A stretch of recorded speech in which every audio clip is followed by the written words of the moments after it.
The chemtrail conspiracy theory began to circulate in 1996 when the United States Air Force was accused of spraying the U.S. population with mysterious substances from aircraft generating unusual contrail patterns. According to Wikipedia.org, the chemtrail conspiracy theory holds that some contrails are actually chemicals or biological agents deliberately sprayed at high altitudes for the purpose undisclosed to the general public. Well, as a pilot, I started out as a private pilot, then became an instrument pilot. Then more advanced, I was a commercial pilot, learning the commercial maneuvers. And then I went from that to a flight instructor. And then after my flight instructor rating, then I got my instrument flight instructor rating. The air temperature is freezing or below, and the vapor is approaching 100% humidity. That's when a contrail will form.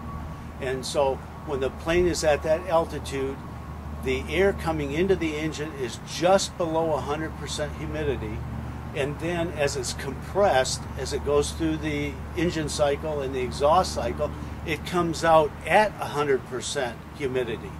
And immediately as it passes through from the behind the plane, the air temperature causes it to freeze, and the ice crystals are what we see in a vapor trail.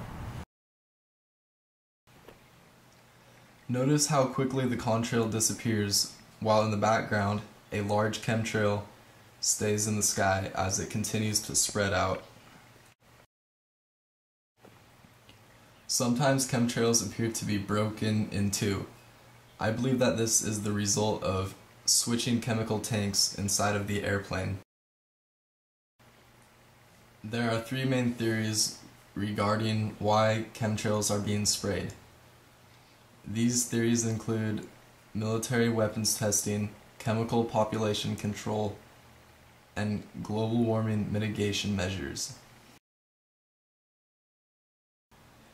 These two chemtrails both start in the same exact spot over the Tillamook Bay.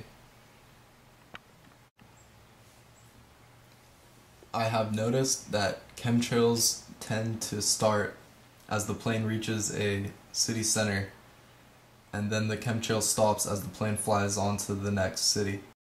What's your opinion of chemtrails as if the reason some of these linger longer in the air than others? You think that's a possibility that there's chemicals being put out there and the government's doing something to enhance our weather or environment?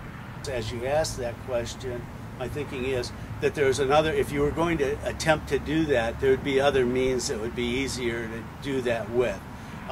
Almost like a crop duster does, because then you're introducing chemicals right into the air.